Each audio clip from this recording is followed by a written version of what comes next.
ओम नमः शिवाय। जय भोलेनाथ। आज सुनिए सावन मास महात्म्य का अध्याय 13। महादेव जी देवी पार्वती जी से कहते हैं, सोमेश्वर से ईशान कोण में, वाड़िया देवी से पूर्व भाग में परम उत्तर सर्वेश्वर देव विराजमान है। उनके समीप भक्ति पूर्वक जाकर मनुष्य अनिमा आदि सिद्धियाँ प्राप्त करता है। सर्वेश्वर की स्थापना सिद्धों ने की है।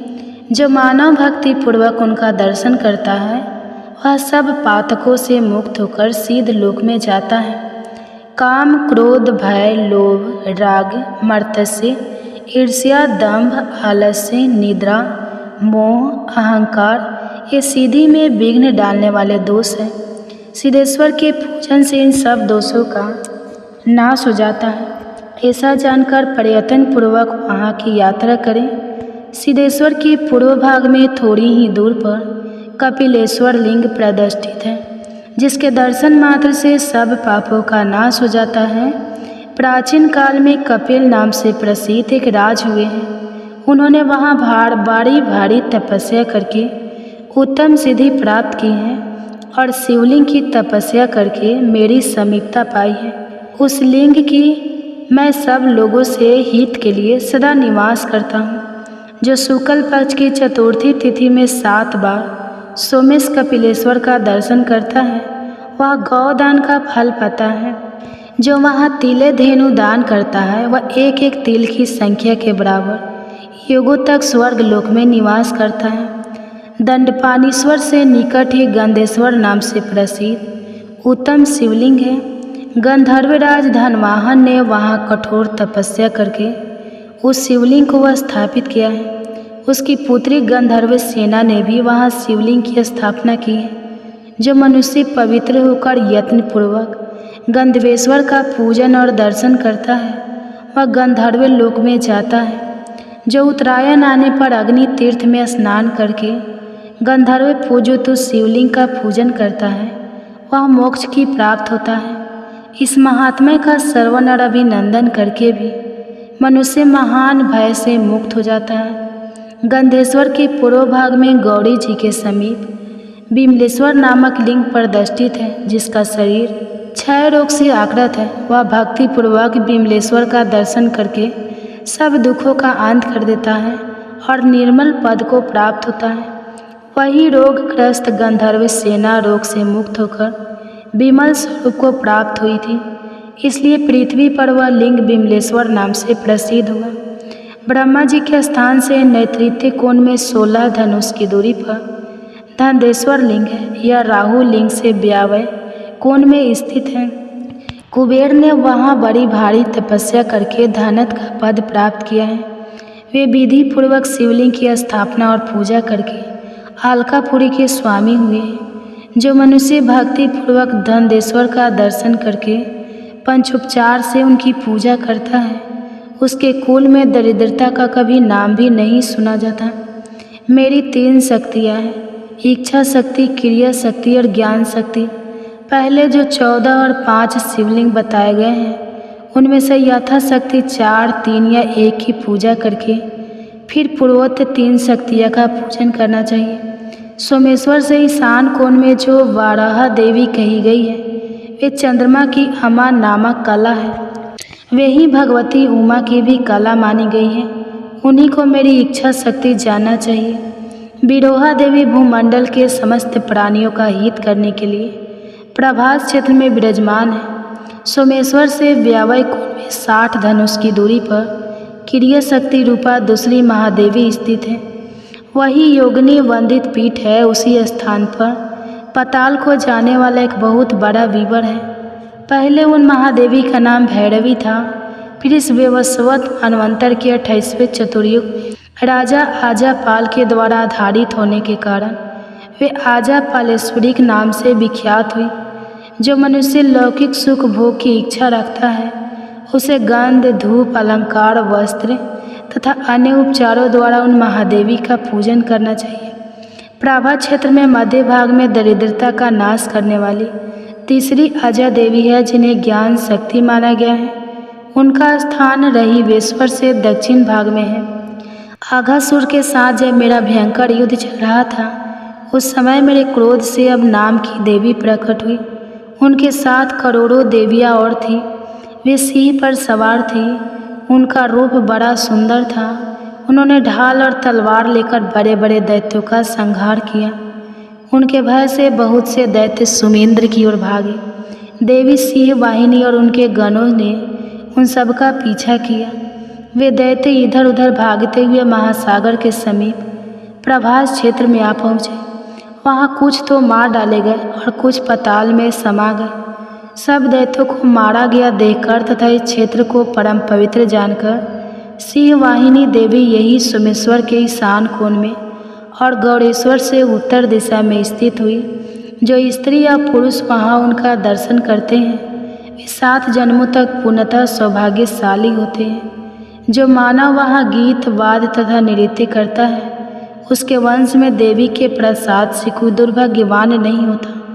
जो स्त्री वहाँ लाल रंग की बत्ती से युक्त दीपक को घी से जलाकर देवी को अर्पण करती है उस बत्ती में जितने सूत होते हैं उतने जन्मों तक वह सौभाग्य प्राप्त करती है।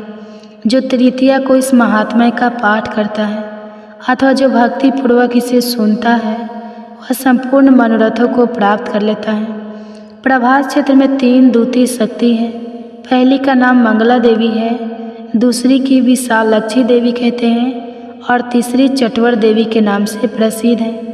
प्रभा क्षेत्र की यात्रा का पूरा फल चाहने वाले मनुष्य को क्रमशः इन तीनों शक्तियों का पूजन करना चाहिए। मंगला देवी ब्रह्मा जी की शक्ति कही गई है, विशालाक्षी विष्णु शक्ति मानी गई है तथा चतवर प्रिया देवी मेरी शक्ति है। पहले मंगला देवी की पूजा करनी चाहिए। वे आजा देवी के उत्तर भाग में निवास करती हैं। राही विष के दक्षिण भाग में थोड़ी ही दूर पर उनका स्थान है। सोमनाथ की प्रतिष्ठा के लिए जब सोम ने यज्ञ प्रारंभ किया उस समय उसे देखने के लिए वहां आए हुए ब्रह्मा आदि देवताओं का उसी देवी ने मंगल किया था, इसलिए उसका नाम मंगला हुआ। जो नारी तृतीया को मंगला देवी की पूजा करेगी उसके अमंगल और दुख पूर्णतः नष्ट हो जाएंगे। भगवान दैत्य सुदन ने पूर्व भाग में वैष्णवी क्षेत्र दूती महादेवी विशालाक्षी है। योगेश्वरी ने ईशान कोण में 100 धनुष की दूरी पर उसका स्थान है। जो लोग महादुर्भाग्य की आग में जल रहे हैं उनका दाह शांत करने के लिए विशालाक्षी देवी औषधि के समान है।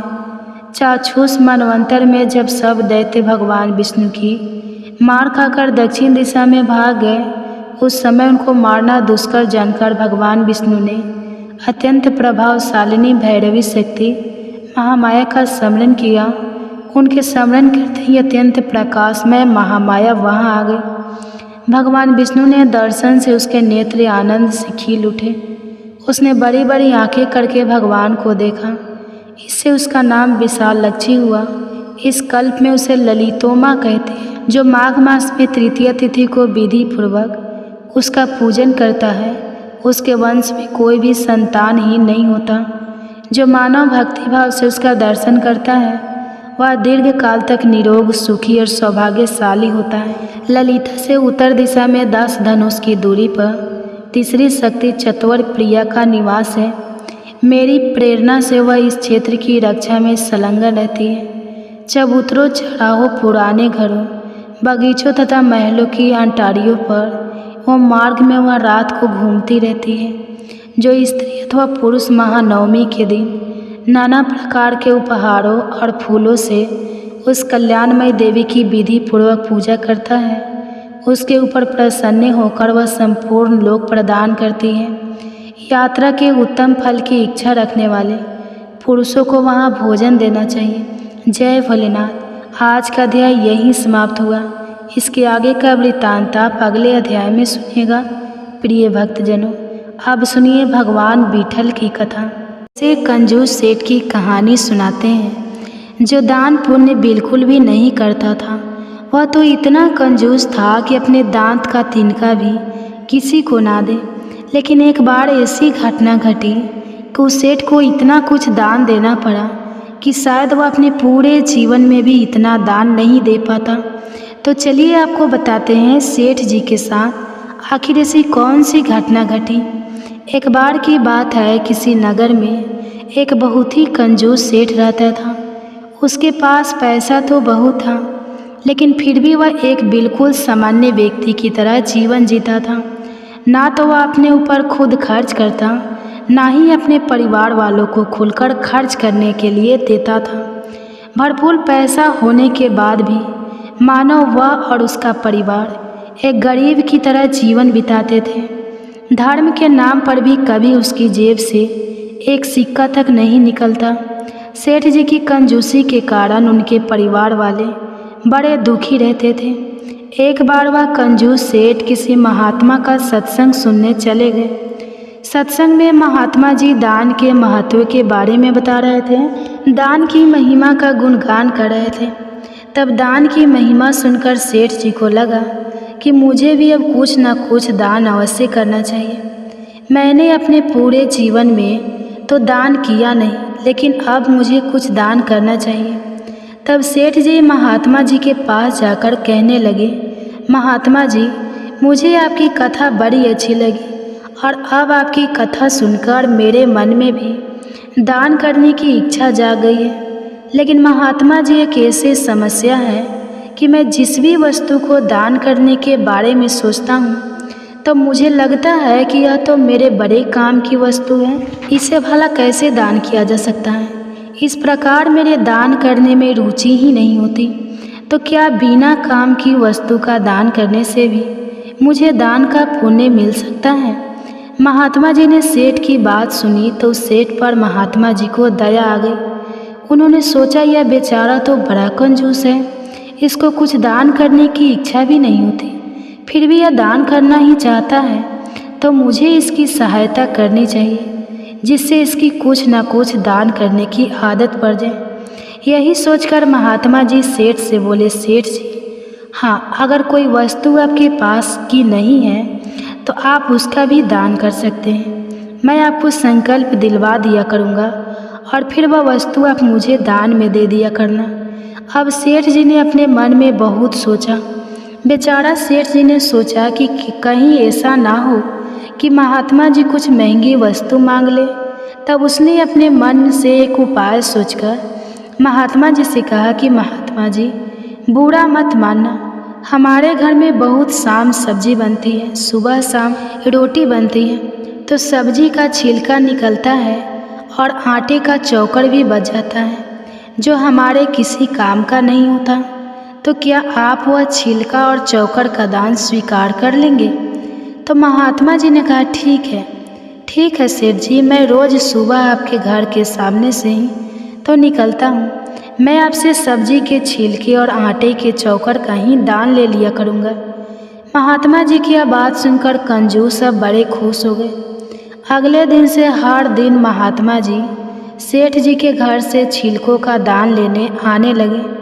महात्मा जी रोज़ सुबह सेठ जी को संकल्प दिलवाते और उनसे छिलकों का दान ले लेते। वह कंजूस सेठ भी यह सोचकर बड़ा खुश हो जाता कि चलो, छिलका तो मुझे वैसे भी फेंकना पड़ता, इससे अच्छा तो यह महात्मा जी ही ले जाते हैं और मुझे भी पुण्य मिल जाता है। महात्मा जी सब्जी के छिलके और आटे का चौकर ले जाकर गौ माता को खिला देते, इससे उनका भी काम बन जाता। कई महीनों तक ऐसा ही चलता रहा। अब भगवान जो सृष्टि के कण कण में विराजमान है, वे यह सब देख रहे थे। एक दिन भगवान को भी मजाक सूझी तो उन्होंने उस कंजूस सेठ के घर पर एक बिल्ली को भेज दिया। अब वह बिल्ली रोज़ सेठ जी को और उनके परिवार वालों को परेशान करने लगी। कभी वह बिल्ली जाकर रसोई घर में दूध पी जाती, कभी खाने पीने का सामान गिरा देती, कभी उनके घर में मल त्याग कर देती।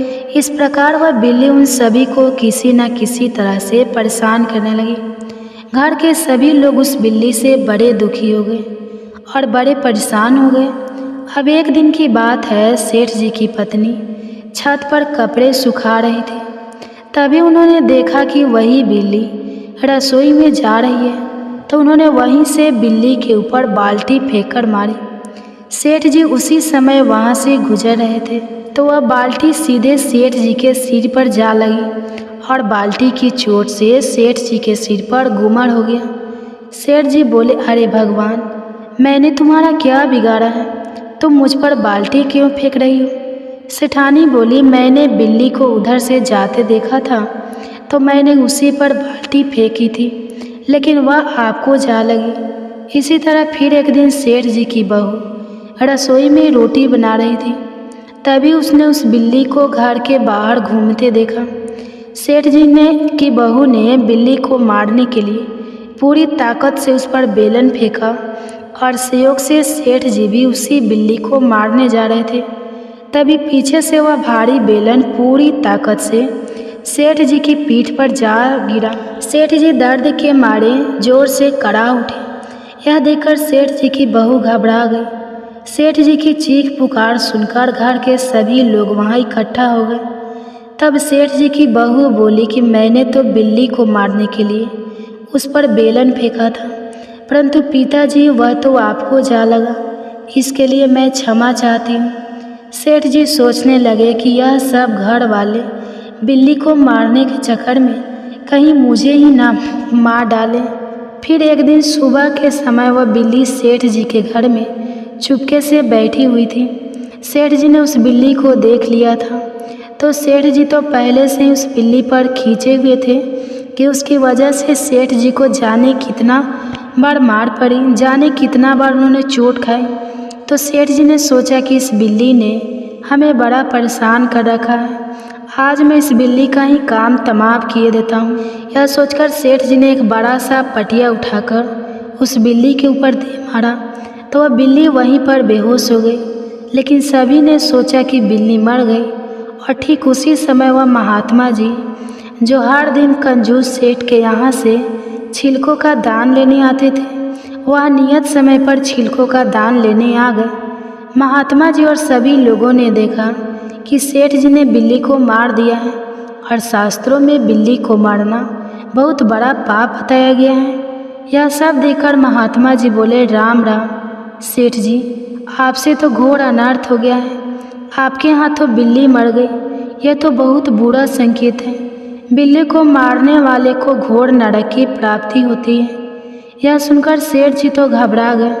फिर महात्मा जी से बोले, महात्मा जी, इस पाप का अगर कोई प्रायश्चित हो तो बताइए। महात्मा जी बोले, सेठ जी, इस घोर पाप का प्रायश्चित तो मुझे पोथी में देखकर ही बताना पड़ेगा। ऐसा कहकर महात्मा जी ने अपनी पोथी निकाली, फिर उसे देखने लगे। पोथी में देखकर महात्मा जी ने बताया कि सेठ जी, इस महापाप के प्रायश्चित के लिए आपको एक आटा, एक चावल, एक मोटा दाल, एक मोटा घी, एक मन तेल, एक मन गुड़ और बिल्ली के वजन के बराबर सोना दान करना पड़ेगा। यह सब सुनकर अब तो वह कंजूस सेठ काँपने लगे। महात्मा जी से कहने लगे कि महात्मा जी, एक जरा सी बिल्ली के लिए इतना सब कुछ दान करना पड़ेगा। अब दान की बात सोचते ही महात्मा जी को तो चक्कर आने लगे। मारे कंजूसी के तो सेठ जी अपने घर से केवल छिलकों का और चौकर का दान किया करते थे। तो दान देने की बात जब आई तो महात्मा जी से बोले कि महात्मा जी, अब आप कोई और आसान सा उपाय बताइए। तब महात्मा जी बोले, सेठ जी, अगर आप नरक में नहीं जाना चाहते और आपको नरक की घोर यातना से बचना है तो इतना सब तो दान करना ही पड़ेगा। आखिरकार मन मारकर कंजूस सेठ ने इतना सब कुछ दान करने की हामी भर दी। ठीक उसी समय उस बिल्ली को उठाकर उसका वजन किया गया, सारे सामान की सूची बनाई गई। इसके बाद सेठ जी दान के सामान की खरीदारी करने बाजार चले गए। अब सेठ जी महात्मा जी के बताए अनुसार सब सामान खरीदकर महात्मा जी के घर पहुँचे और संकल्प लेकर वह सारी वस्तुएं उनको दान कर दी। सेठ जी जब वापस घर लौट कर आए तो उन्होंने देखा कि वह बिल्ली तो अभी तक वहीं पड़ी है। उन्होंने सोचा, इस मनहूस बिल्ली के कारण ही आज मेरा इतना बड़ा नुकसान हो गया, इतना कुछ मुझे दान में देना पड़ा। इस बिल्ली को उठाकर बाहर फेंक देता हूँ।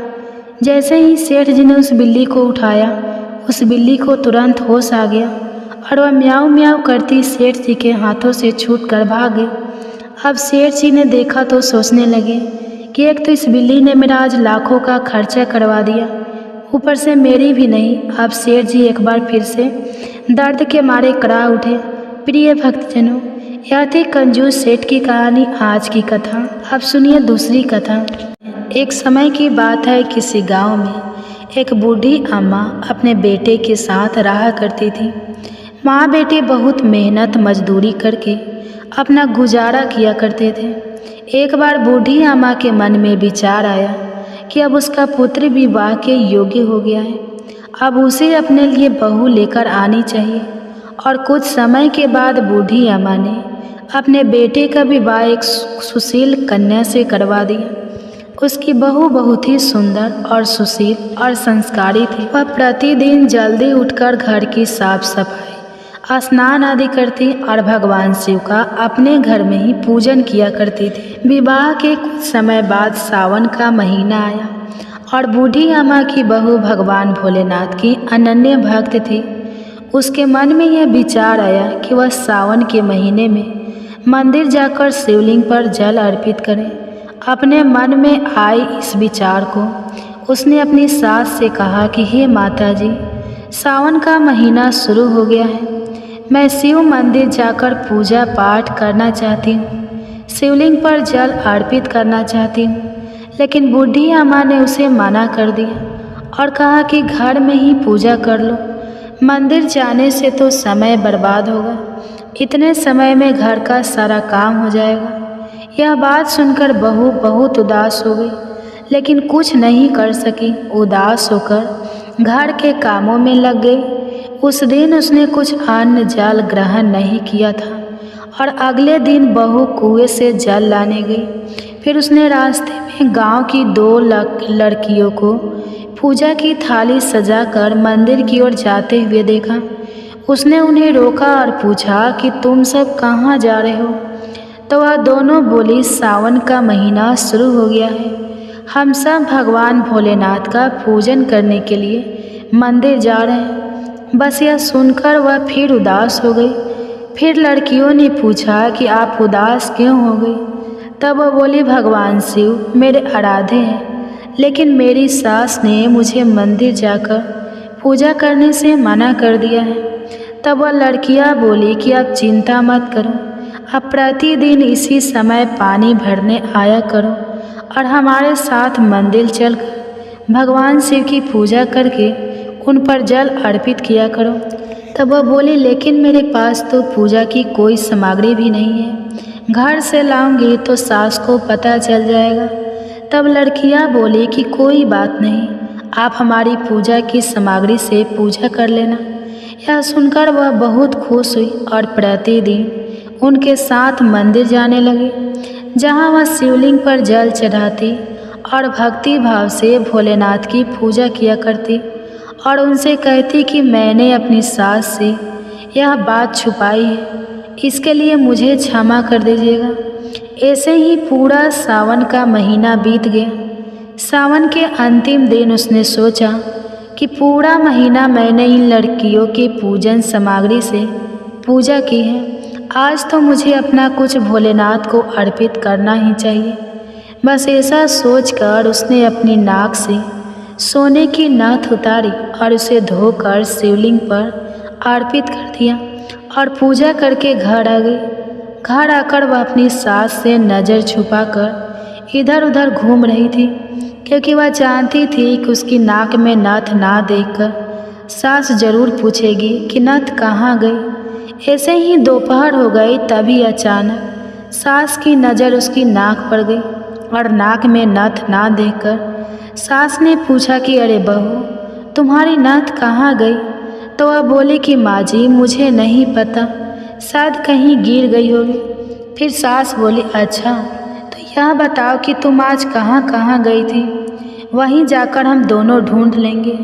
बहू बोली, मैं सुबह पानी भरने के लिए गई थी, तब तक तो मेरी नाक में नथ थी, उसके बाद मैं अपने उपने थापने के लिए गई थी।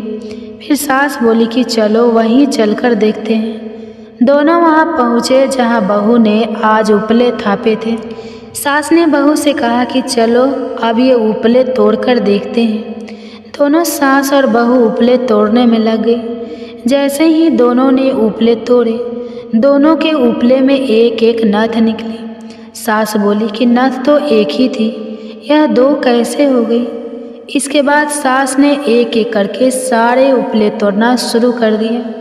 अब सास उपले तोड़ती जाए और उन सब में से नथ निकलते जाए। सास ने बहू की ओर देखा और पूछा कि यह क्या माजरा है। तब बहू ने सास से क्षमा मांगते हुए सारी बात उन्हें बता दी और कहा, यह भगवान भोलेनाथ ही आशीर्वाद है। आज मैंने सावन की समाप्ति पर उन्हें अपनी नथ अर्पित की थी और उन्होंने मुझे इतनी सारी नथ वापस कर दी। सास बहू की बात को सुनकर बहुत खुश हुई और बोली, सावन माह में स्नान, जप, तप और दान का इतना महत्व है, तो अगले साल से हम दोनों मिलकर शिवलिंग पर जल चढ़ाएंगे और पूजा पाठ करेंगे। अगला सावन का माह आने पर दोनों सास बहू ने नियम से सावन का स्नान किया, पूजा पाठ किया, जप तप किया। भगवान भोलेनाथ की कृपा से बूढ़ी अम्मा का घर अन्न धन के भंडार से भर गया। बहू को एक सुंदर पुत्र रत्न की प्राप्ति हुई। हे भोलेनाथ, जैसी कृपा आपने बूढ़ी अम्मा और उनकी बहू पर की, वैसे ही इस कहानी को सुनने वाले, सुनाने वाले और हुंकारा भरने वाले सभी पर करना। ओम नमः शिवाय। हर हर महादेव। तो ये थे सावन मास में सुनने वाले भगवान शिव के सच्चे भक्त की कहानी। आपको कैसा लगा कमेंट्स करके ज़रूर बताएं। अगर वीडियो अच्छी लगी है तो लाइक कीजिएगा, चैनल पे नए हैं तो चैनल को सब्सक्राइब करके साथ ही बेल आइकन प्रेस कर लीजिएगा, ताकि ऐसे ही वीडियो की नोटिफिकेशन आप सबके पास सबसे पहले पहुँचे। हो सके तो ज़्यादा से ज़्यादा अपने फैमिली फ्रेंड के साथ शेयर कीजिएगा।